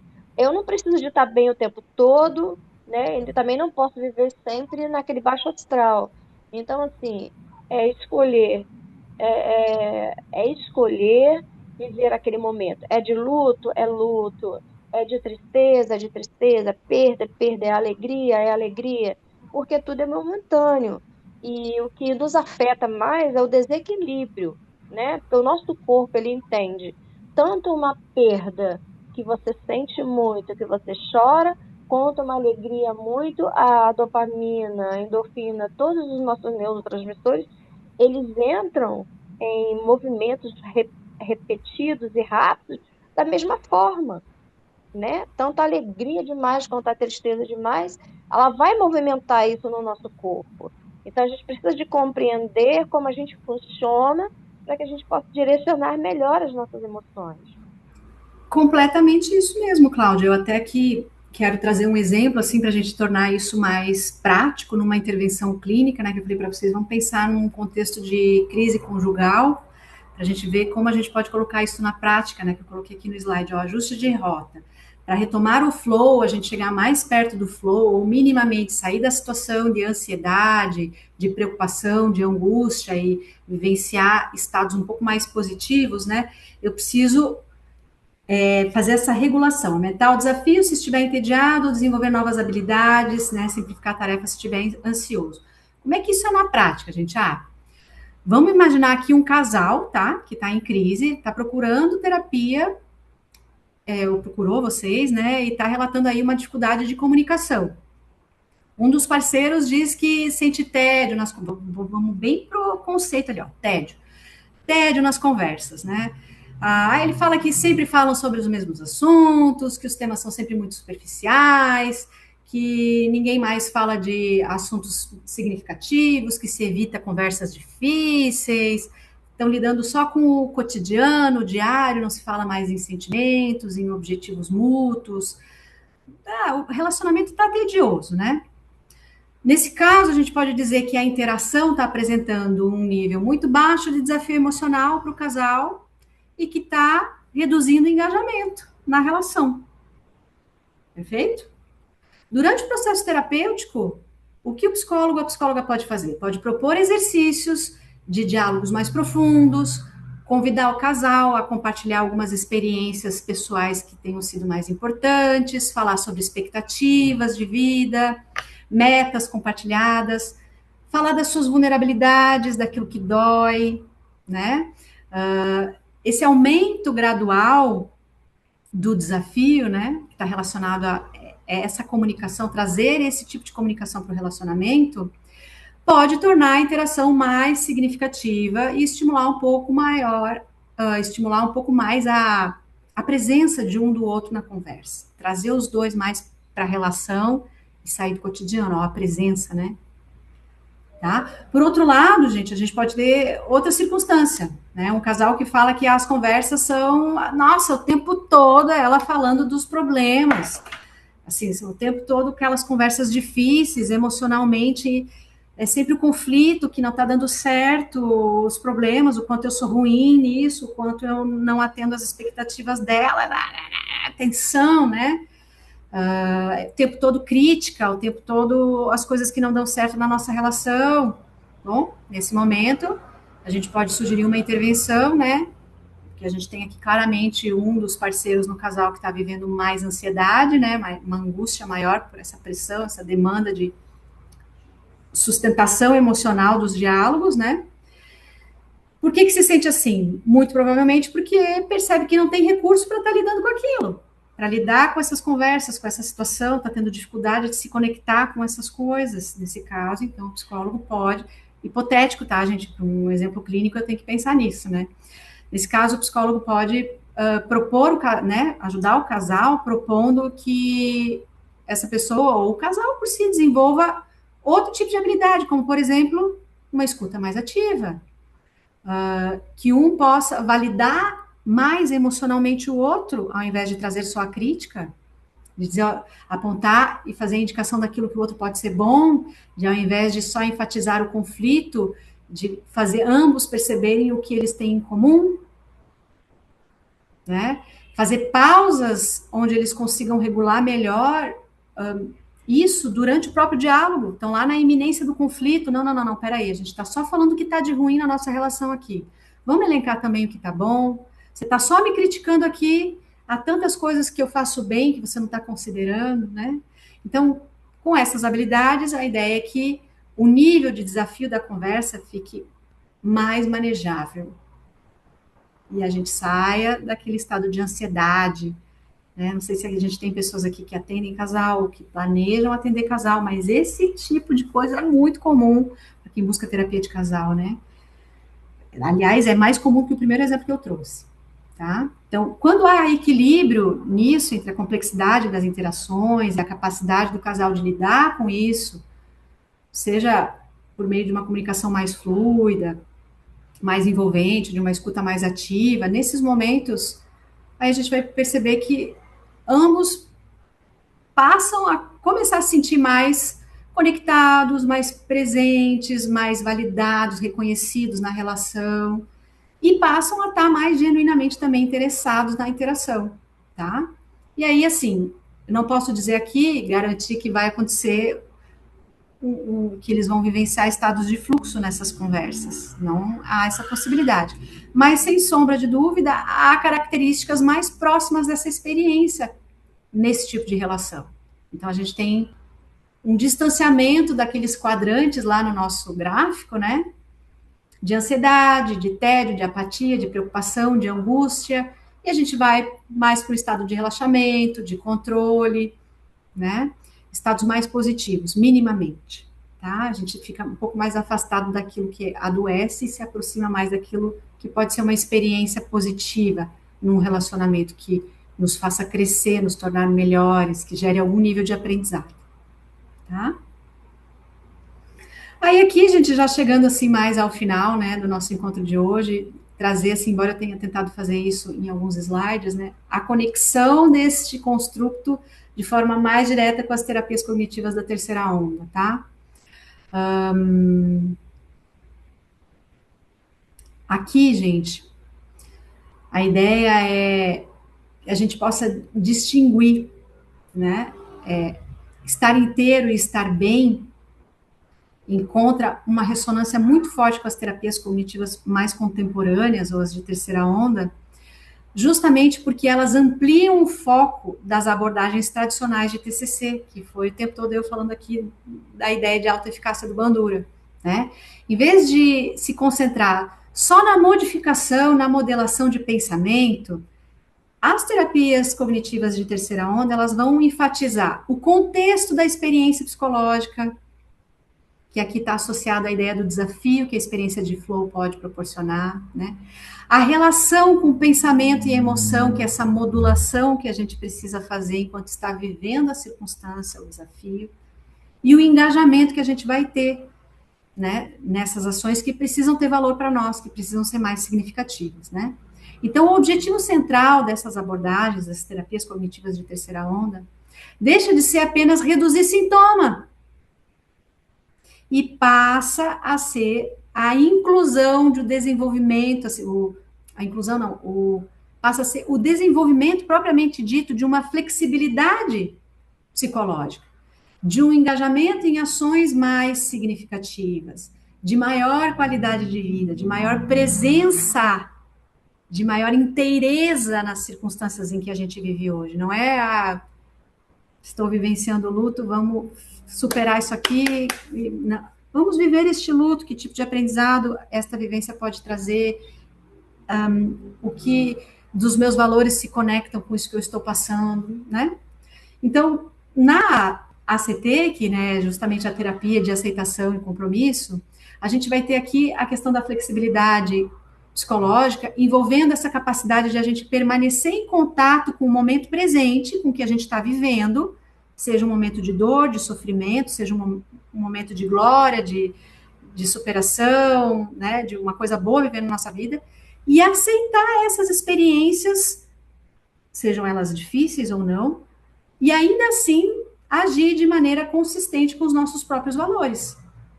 Tá? Esse processo ele vai se expressar em componentes como a aceitação, a disfunção cognitiva, que para quem não está familiarizado, é quando a gente muda a forma como a gente se relaciona com os nossos pensamentos, em vez de a gente tentar eliminar ele ou substituir, é a gente perceber que a gente está tendo este pensamento e que nós não somos esse pensamento, que ele é só um pensamento, né? É o contato com o momento presente, o self como contexto, não como o ser por si, né? Então, assim, perdi o emprego.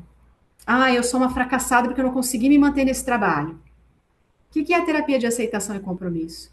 É eu me dar conta de que eu não sou fracassada, eu estou tendo o pensamento de que estou me sentindo fracassada com a perda do meu trabalho. E isso, gente, na intervenção clínica faz uma diferença em termos de modelação cognitiva muito circunstancial, né? Traz mais clareza e conexão com o valor, com uma ação mais comprometida para mudar aquela circunstância.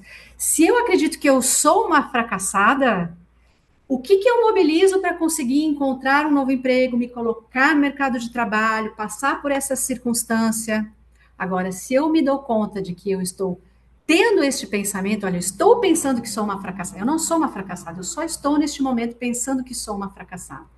Eu deixo a minha cognição aberta para pensar em caminhos possíveis, mobilizar as minhas competências, reconhecer o que eu tenho de positivo, de qualidade, de habilidade, para buscar a minha empregabilidade, para me reposicionar, para fazer uma transição de carreira, para mudar a minha circunstância. Por isso, ela é tão circunstancial, né? Mindfulness também está presente na ACT, em outras intervenções contextuais, ela também vai contribuir muito com esse processo, quando ela cultiva esse estado de atenção aberta e estável no momento presente, no aqui e agora, né? Reduzindo essa tendência de a gente reagir automaticamente a esses pensamentos, a essas emoções, ou a querer fugir deles. Aí eu estou vivendo uma coisa muito ruim, eu não quero falar sobre isso. Bora, vamos pensar, vamos digerir essa dor. Vamos conversar com essa dor agora. Este é o momento. Isso, a ideia de estado de flow traz também muito presente, né? Então, essa qualidade de presença, ela vai criar condição favorável para o engajamento mais pleno nas coisas que a gente está fazendo, que a gente está vivendo. Vai nos aproximar do que a literatura, né, a psicologia positiva descreve como estado de flow, tá? E aí, minhas queridas e meus queridos, né, é nesse ponto que se estabelece um diálogo importante com o conceito de flow. Ambos vão envolver atenção focada, redução de autoconsciência excessiva e a imersão em uma atividade em curso, que é a mindfulness, né? Aqui a gente tem o mindfulness enfatizando a forma como a gente se relaciona com a experiência. O flow vai descrever um estado psicológico que emerge quando o desafio e a habilidade se equilibram em uma atividade significativa, né? E as TCCs contemporâneas de terceira geração ou de terceira onda, esses processos eles também se conectam a conceitos como estabelecimento de meta clara, a percepção de autoeficácia, que eu falei muito aqui hoje, essa autorregulação entre minhas habilidades e o desafio que eu tenho aqui, a meta que eu estabeleci para mim, e como isso me sustenta engajado no que eu quero alcançar. Eu quero um relacionamento mais saudável, eu quero um novo emprego, eu quero lidar com esse luto de forma saudável, percebem? Então, quando a gente desenvolve presença, flexibilidade psicológica, compromisso com os valores, né, o indivíduo, ele amplia suas condições para vivenciar esses estados de engajamento profundo, tá? E não só no aspecto pessoal, em vários aspectos da vida. Temos livros nas referências bibliográficas. Depois eu posso mandar esse material para a Júlia. Tem vários livros, tá? Tem um que é só sobre fluxo, só sobre flow, bem interessante, que traz várias características assim, e que pode ajudar vocês a compreender melhor quem tiver interesse em aprofundar, tá?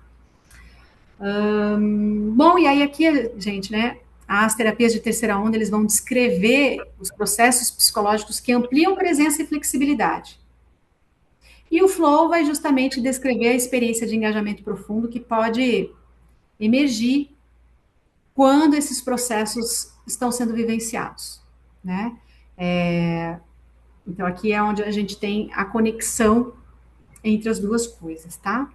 E aí, para a gente também ter uma compreensão um pouco maior do estado de fluxo, eu trouxe aqui 2 exercícios, mas eu acho que vale a pena a gente mandar o material para vocês e vocês fazerem esses exercícios em casa com tempo, tá? O primeiro envolve a sugestão, né, o questionamento que eu fiz no começo da nossa aula de hoje, que é assim, a gente parar para pensar de situações em que a gente percebeu que a gente esteve totalmente imerso, né? Uma atividade profissional, um hobby, eu lembro que a Thelma falou aqui da pintura, a Cláudia falou do momento que está no mar, né, perto do mar, conexão consigo mesma, lendo um livro, escrevendo, cozinhando, numa conversa com amigas, trabalhando, né, em consultório, enfim, resgate, né, ao pensar sobre essas situações que você possivelmente viveu um estado de flow, tente resgatar quais foram as sensações físicas que você teve, quais as sensações mentais, os pensamentos que te passaram nessa circunstância, e aí lista, gente. O que você estava fazendo exatamente? Qual era o nível de desafio que essa circunstância te trazia? Para a quantidade de recurso que você tinha sendo mobilizado. Ah, uma conversa com uma amiga. Ok, mas essa conversa estava pedindo o quê de você? Estava te pedindo uma opinião, estava te pedindo um acolhimento, estava te pedindo presença. Como estava a tua atenção e a sua percepção nessa circunstância? O que fazia viver esta circunstância valer por si só, para te colocar nesse estado que você acredita ter vivenciado o flow, tá? Por que esse exercício é legal? Porque aí você começa a mapear elementos mais práticos que te levam para perto do estado de fluxo, ou que te colocam a vivenciar esse estado. E aí, lógico, a pensar em intervenções para atendimento de vocês em qualquer circunstância que vocês vivenciem, né? Aqui é um outro exercício, tá? Vocês podem fazer em casa também. Selecionar uma atividade aí atual da rotina de vocês, né? E que vocês fazem com bastante frequência. Tivemos uma colega que no chat comentou, né? Ah, eu acho que hoje a gente vive tão pouco desses estados de fluxo. Pois é, também acho, né? Então, vamos tentar aqui ajustar essa rota, ó. Pense em tarefas que vocês fazem com alguma frequência ao longo da semana, estar com o filho, cozinhar, organização da casa, uma atividade profissional, um hobby, estar na academia, seja o que for. E aplica aquele gráfico.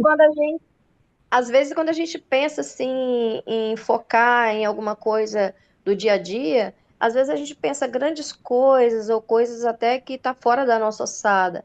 Mas às vezes um momento de flow pode ser um banho mais demorado, com um sabonete diferente, óleos essenciais, A ou gente só tem que cuidar aqui para não confundir o estado de flow com o estado de relaxamento.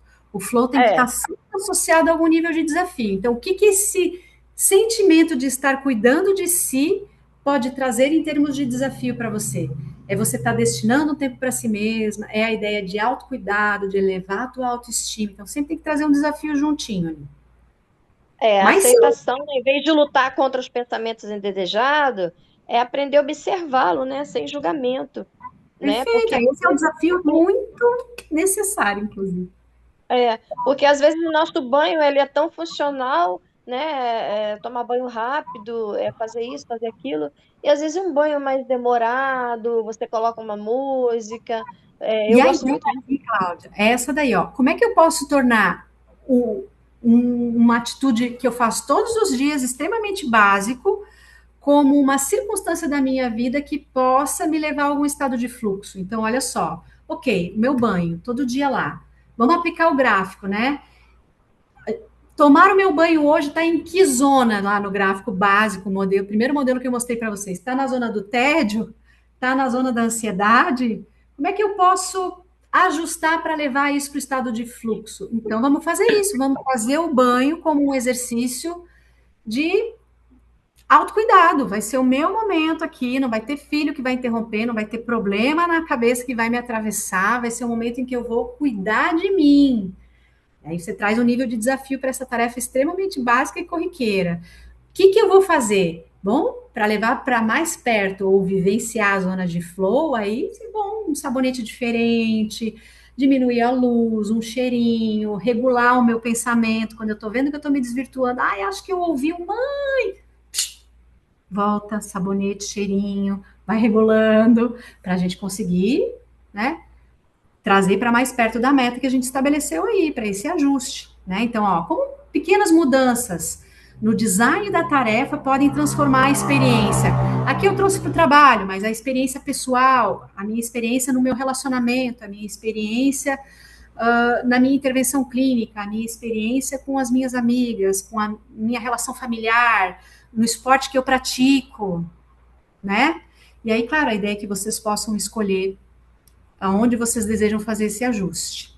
Sempre associando algum nível de desafio. Para mim, Cláudia, esse exemplo que você trouxe do banho, ele é...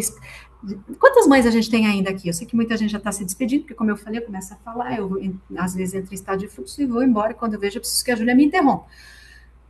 Mas, gente, parece que é uma experiência, assim, nenhuma experiência individual, né? O tanto que acontece comigo de eu estar no banho, tô lá, às vezes, né, vivendo ali o meu autocuidado, cheirinho de sabonete, de repente eu escuto, parece que eu escuto mãe, um chorinho de criança, coisa da minha cabeça. Vocês vivem isso, gente? Mas assim, me desconecta totalmente. É incrível. Opa, acho que eu ouvi mãe. Ai, não, não é. Para daí me conectar de novo, sabe? Então, um ajuste no banho para mim seria interessante, porque realmente assim é um desafio para mim. Eu consegui tomar meu banho absolutamente tranquila, sem estar me preocupando. Porque, claro, minha filha ainda é muito pequena, só mora eu e ela, então, claro que né, minha atenção fica difusa aqui, né? É um desafio, por pelo menos, sei lá, 10, 15 minutos eu poder me dedicar aqui, estar absolutamente tranquila que nada vai acontecer com a Joana, né? Deixar, de repente, a porta aberta, porque eu possa me sentir assim, enfim, criar recursos para que eu me aproxime, né, do alcance dessa meta de forma mais plena e segura possível, né? Então, é isso mesmo. Circunstâncias banais, às vezes, tá?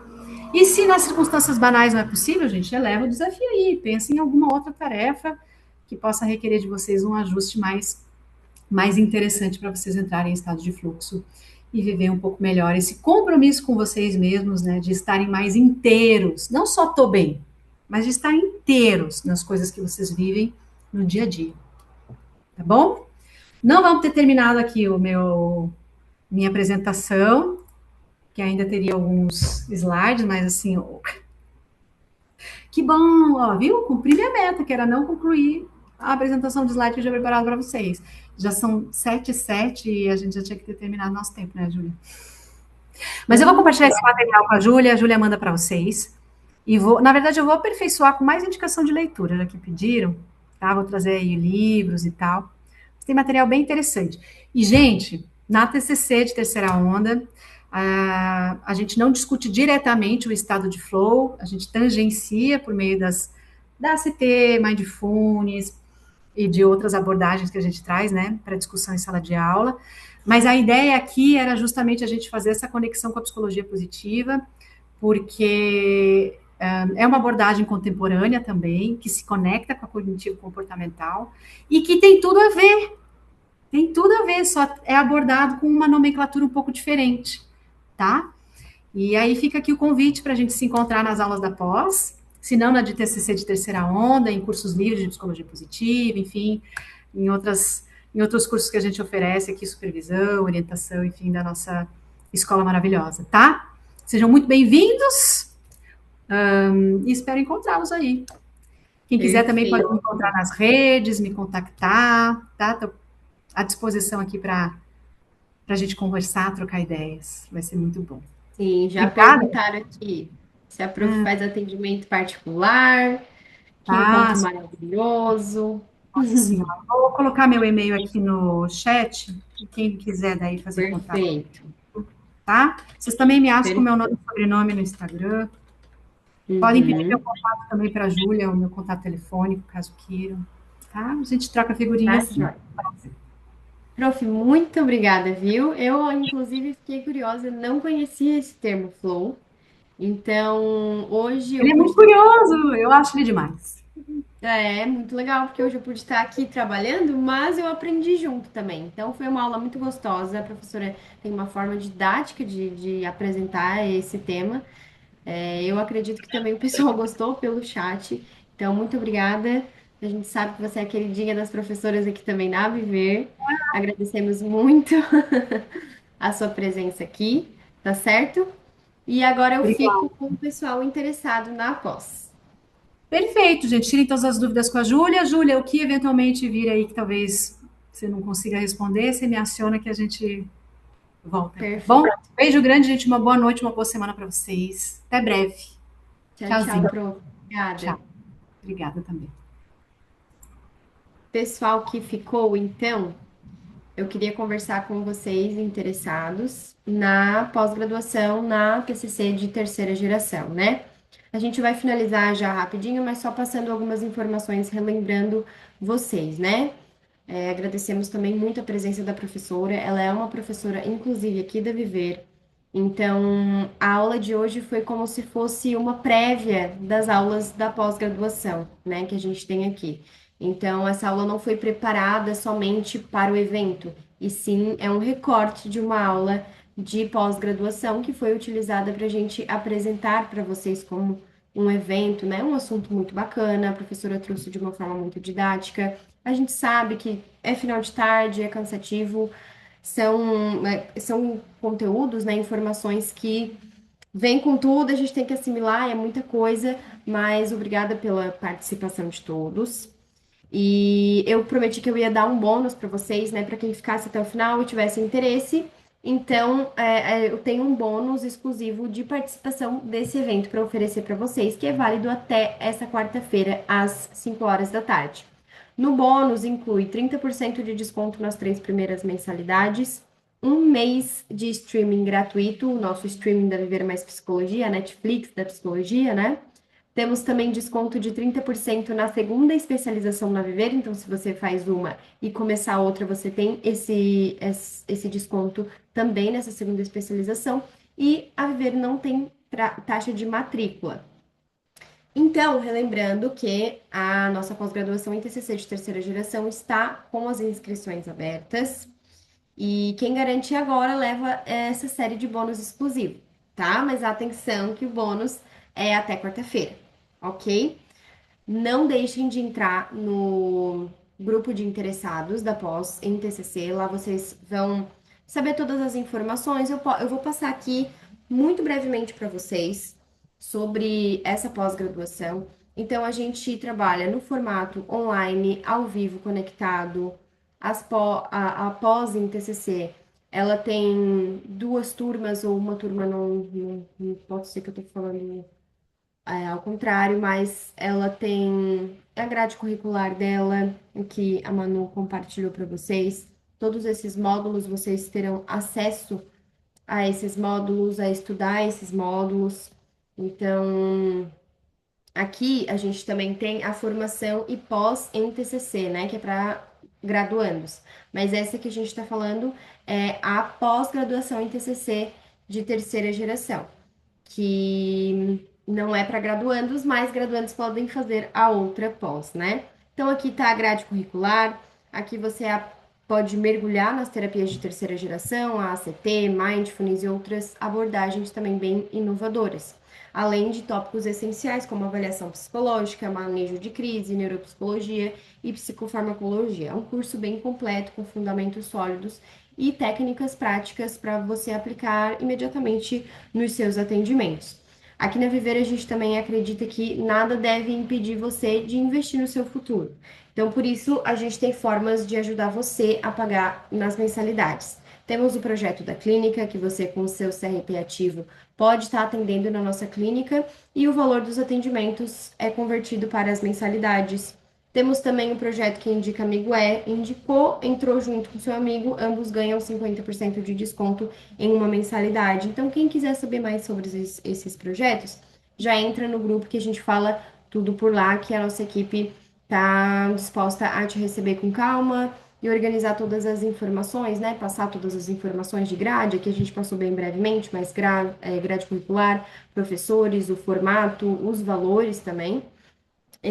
Então, é isso. Eu vou pedir também para o suporte compartilhar as nossas redes sociais no chat, nosso Instagram, Facebook, YouTube, TikTok e o nosso site também, que tem todas as informações por lá. Lá vocês conseguem saber de grupo de estudos que eu falei, cursos livres, os eventos gratuitos. Vocês conseguem achar também todas essas informações no nosso site. Então, chegamos ao fim do nosso encontro de hoje. Que encontro bacana, né? Espero que vocês tenham gostado da professora. Inclusive agradecendo ela, né, pela aula, pela dinâmica que ela utilizou, por trazer slide, foi muito bacana. E obrigada a cada um de vocês que escolheu estar com a gente hoje e escolheu ficar até o final, né, demonstrando que você tem interesse realmente em crescer e se especializar na TCC, quem sabe, né? Então, reforçando sobre o certificado, temos uma taxa de R$ 35 para emissão. Será enviado um e-mail com o link de pagamento para quem participou dessa aula, ok? Não se esqueçam de entrar no grupo de interessados para receber mais informações sobre a pós, se você realmente tem interesse, que a nossa equipe vai adorar te receber. Então, eu desejo uma semana incrível para cada um de vocês. Um abraço e até o próximo evento. A gente se encontra lá e também se encontramos no grupo de interessados.